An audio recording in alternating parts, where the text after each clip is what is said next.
Okey, bagi reaction of alkene, kita ada banyak. So, kita ada elimination untuk produce alkene. So, jika arrow kita pergi ke alkene, maksudnya itu adalah elimination reaction. Tapi kalau arrow daripada C double bond C keluar, maksudnya kita akan buat addition reaction. So, itu type of reaction. Tapi sekarang ni kita akan berkenalan dengan name of reaction.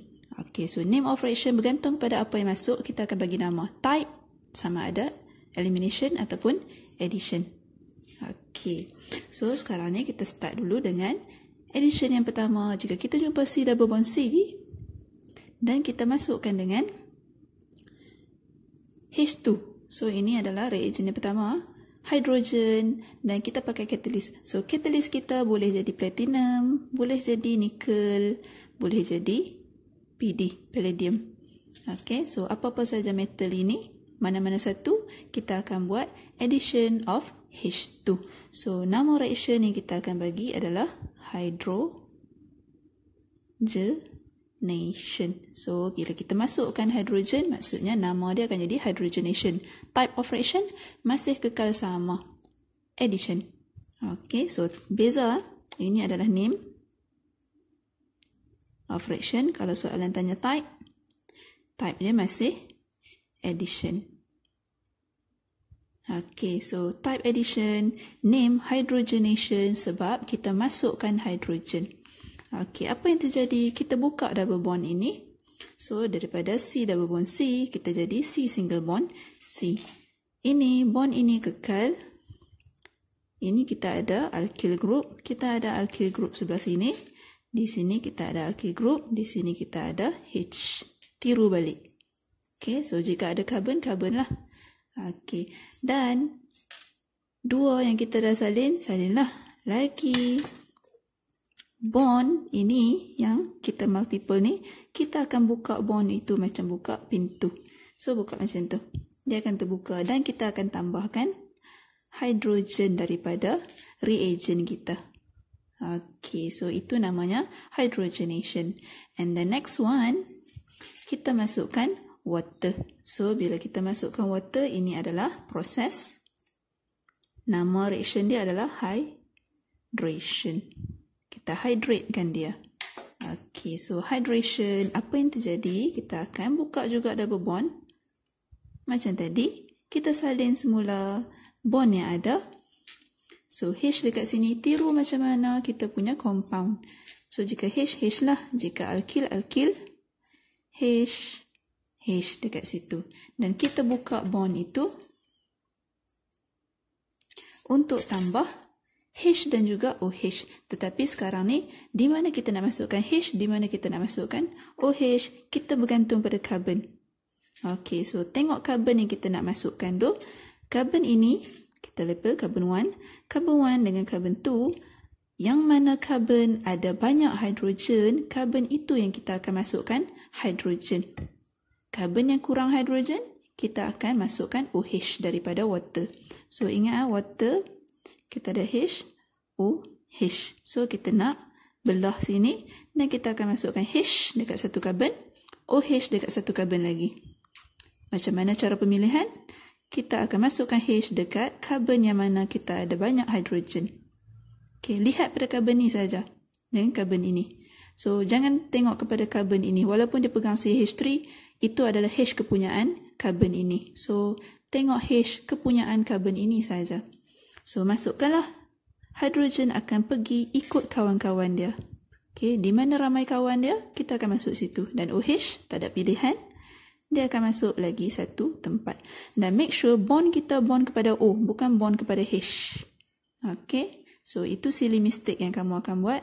Kamu jangan bond tengah-tengah antara O dengan H. Bond betul-betul pada oksigen. Okey, itu adalah hydration yang kedua. And then kita masuk pula yang ketiga. Kita masukkan Cl2 in CH2Cl2. So, nama dia kita dah bagi sebagai halogenation. So, itu nama dia. Type masih addition. Okay, so ini addition, ini pun addition juga type dia. Nama kita berubah mengikut apa yang kita masukkan. So, kita sekarang nak masukkan halogen. Okay, so bila kamu masukkan halogen, produk kita sama juga macam tadi. Salin semula apa yang ada pada reaktan kita. H, R, H, H. Okey, so buka bond macam biasa, kita nak tambah sesuatu. So, karbon ini dengan karbon ini yang kita nak masuk adalah Cl dan juga Cl. So, kita tak perlulah pilih apa-apa dan masukkan saja Cl dan juga Cl. Okey. So, itu saja nama dia halogenation sebab kita masukkan halogen. Boleh juga kalau kamu nak masukkan Br2. So, Br2 sama. Kita tukar saja Br2 tapi ni masih kekal CH2Cl2. Jangan kamu tukar jadi CH2Br2 pula. Salah. Okay, kita tetap pakai dichloromethane. Okay, so produk yang kita akan dapat C. Salin semula pada reaktan. Jangan kamu pandai-pandai tukar reaktan kamu. So, kalau ada R, R lah. Kalau ada H, H. Okay, dan buka bond. Okey, dan kita nak tambah dengan apa? Kita akan tambah dengan Br. Okey. So, nampaklah di situ apa yang kita tambah. So, nama reaction dia tetap halogenation sebab kita tambah halogen. Okey, yang masuk pada dia adalah halogen. Type addition. Okey. And then, kita masuk pula the next one. Bila kita nak tambah HX, apa itu X? X boleh jadi Cl, X boleh jadi Br. So, nama dia adalah hydrohalogenation. Okey, hidrogen dan juga halogen. Kita akan masukkan hidrogen dan juga halogen. So, salin semula reaktan dan kita buka bond. Okay, so H kat situ, R dekat sini, H. Dan bond kita akan buka dan kita nak masukkan H dengan, katalah saya nak masukkan H dengan Cl. So, di mana H patut masuk, di mana Cl patut masuk, dia akan follow macam tadi. Okay, so kita akan belah dua, H dengan Cl. So, satu karbon akan ambil H, satu karbon lagi akan ambil Cl. Di mana H akan masuk? H akan masuk di mana dia jumpa kawan dia ramai. Okey, kalau katalah ni karbon 1, karbon 2, karbon inilah yang paling banyak hidrogen dekat pada dia. So, hidrogen akan pergi ke situ. Cl tak ada pilihan, dia terpaksa pergi ke karbon lagi satu. Okey. Jika kamu compare karbon ini dengan karbon ini, so kamu boleh tengok karbon ini ada satu hidrogen attached pada dia, karbon ini tak ada langsung hidrogen attached pada dia. Semuanya adalah alkyl group, bermaksud dia start dengan karbon. Okey, so preference untuk H, kalau HX nak masuk, H akan pergi ke karbon ini. Okey, dan X kita akan pergi ke karbon ini. Okey, so rule yang sama kita pakai untuk hydration. Dan rule itu kita panggil sebagai Markov-Nikov rule. Okay, so dia punya rule dia state dekat sini, in the addition of HX, maksudnya H pair dengan Cl ataupun H pair dengan water macam ni. So, into an alkene, the H atom adds to the C in the C double bond C that has greater number of H atoms. So, karbon mana yang lebih banyak hidrogen? Hidrogen akan pergi ke situ. Okay, dia akan ikut kawan-kawan dia. Okay, itu adalah Markovnikov rule. Macam mana pula kalau dilawan kepada Markovnikov rule? So, kita tengok di sini. Okay, so jika kita pairkan, ini hanyalah special untuk jika kita guna HBr sahaja. Okey, jika kamu guna HBr, perhatikan condition untuk HBr itu. Adakah HBr semata-mata ataupun HBr dipartnerkan dengan ROOR. Apa itu ROOR? Ini kita panggil sebagai peroksida. Okey, so peroksida boleh jadi H2O2, boleh jadi CH3OOCH3. Asalkan di tengah-tengah dia ada OO. So, boleh jadi macam-macam. So, boleh jadi CH2, CH3, CH2, OO, CH3, macam tu lah. So, asalkan di tengah dia ada OO. So, macam ni pun samalah H, OO, H. Itulah H2O2. So, ini kita panggil sebagai peroksida. Okay. So, as long as kamu jumpa HBr sahaja. Jika kamu jumpa dengan HCl, dia takkan buat reaction ini. Okay.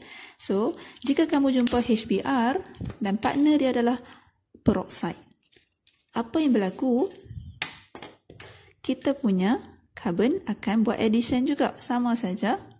So, salin semula kita punya reaktan. So, di sini R, di sini R, di sini H, di sini R. Jika ikut Markovnikov rule, kita punya H dengan Br. So, H kita akan break dengan Br. So, H kita nak masuk kat sini. Sebab karbon ini ada satu H. Karbon ini langsung tak ada hidrogen. Okay, itu mengikut Markovnikov rule. Okay, tetapi jika ada peroksida, bermaksud kita akan lawan Markovnikov. Maksud hidrogen sepatutnya berada bersama kawan dia, tetapi hidrogen berpaling tadah. Dia akan pergi ke karbon yang kurang hidrogen. So, H akan masuk di sini instead of sini. Okay, dan Br dia akan masuk di sini. Okey, so itu jika peroksida muncul, dan peroksida ini mesti partner dia dengan HBr. Jika peroksida partner dengan HCl, dia akan tetap ikut rule Markovnikov. Okey, dia takkan jadi macam ni. Okey, so Cl akan pergi sini juga, H akan pergi ke sini walaupun ada peroksida. So syarat dia HBr sahaja.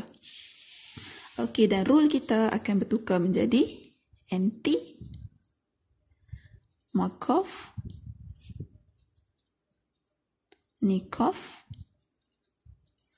rule. Okay, so ini adalah anti-Markovnikov rule di mana hydrogen atom of HBr add to carbon in C double bond C that has fewer number of hydrogen. Okay, hydrogen akan pergi ke carbon yang less hydrogen. Okay, so itu adalah lawan kepada Markovnikov. Okay, so boleh faham yang tu. Then next kita nak masukkan X2, halogen lagi sekali. So X2 boleh jadi Br2, boleh jadi Cl2, tetapi dia punya condition dia bukan dalam dichloromethane, condition dia dalam water. Bermaksud water akan masuk, X2 pun akan masuk juga. So kita akan buat addition juga, tetapi addition kita C double bond akan bertukar jadi C single bond. Dan bond kita silent semula, reaktan kita R di sini, R di sini, R dan juga H. Okey, so bond itu akan terbuka.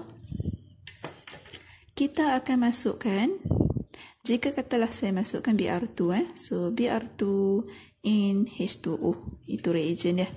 Okey, apa yang akan masuk?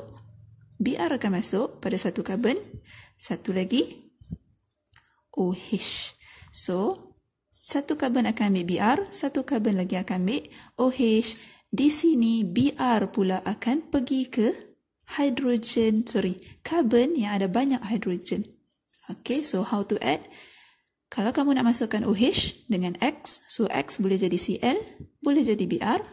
Into alkene, X akan masuk ke karbon yang ada greater number of hydrogen. So karbon ini dengan karbon ini, mana yang ada lebih banyak hidrogen? Karbon inilah. Sebab dia ada satu, ini kosong, tak ada. Okey, so Br akan masuk sini. OH tak ada pilihan, dia akan masuk di situ. So bond kepada O. Okey, so ini addition of halohydrin. Okey, ini kita panggil halohydrin. Okey, nama dia misteri lagi.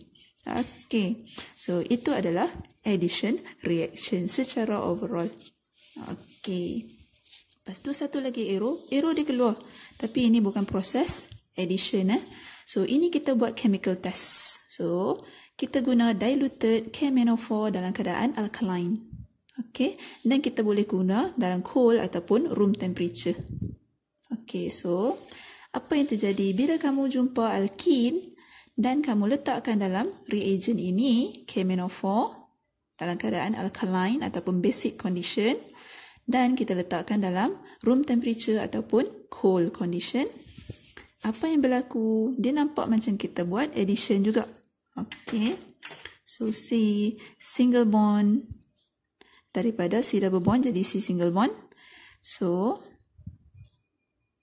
salin semula sebab reaktan saya yang ni. So, saya salin lah. Di sini H, di sini R, di sini H, di sini H. Bond itu akan terbuka. Macam kita buat addition. Okay. So, apa yang masuk? OH akan masuk. OH akan masuk. So, kita akan produce diol dekat sini. So, ini kita panggil sebagai diol. Okay. Dan kita akan dapat satu lagi produk iaitu MnO2. So, ini kita akan dapat sebagai precipitate. Bila arrow turun ke bawah, itu menunjukkan precipitate. Tetapi, tak wajib letak arrow ini. Okay. Yang wajib ini, MnO2. Okay, so ini kita akan gunakan dia sebagai chemical test untuk kita confirm bahawa compound itu adalah alkin, bukan alkane ataupun bukan benzin. Alright. Dan nama chemical test itu kita panggil sebagai Bayes test. Okay. So, Bayes test dekat sini dan equation dia yang ni lah. So, katalah saya letak sebagai propin. Katalah propin.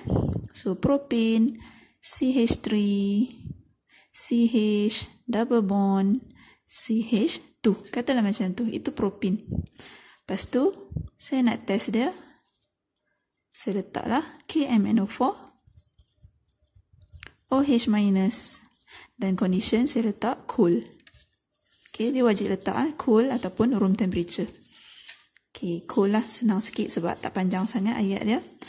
So, produk yang saya akan dapat, double bond ini akan buka. So, yang lain salin macam biasa. CH3, CH, akan jadi single bond. CH2.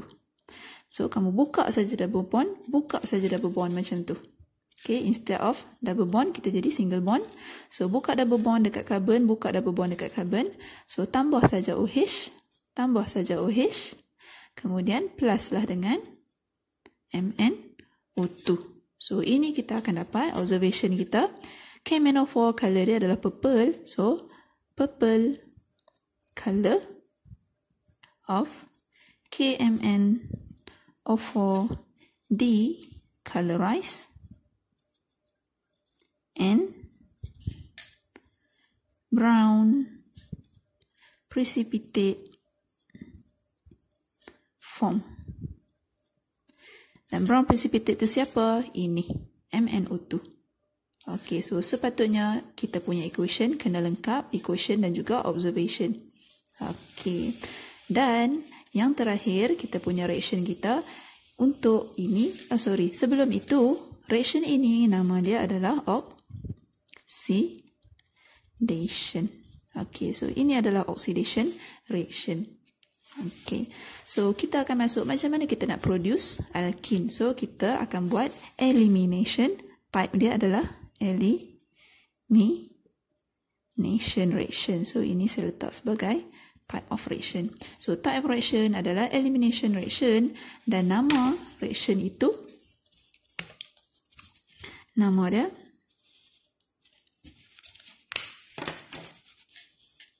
name of reaction. So, kita akan prepare daripada alkohol. So, lukislah alkohol. So, dekat sini, asalnya ada double bond kan? So, seolah-olah macam kita buka double bond lah juga.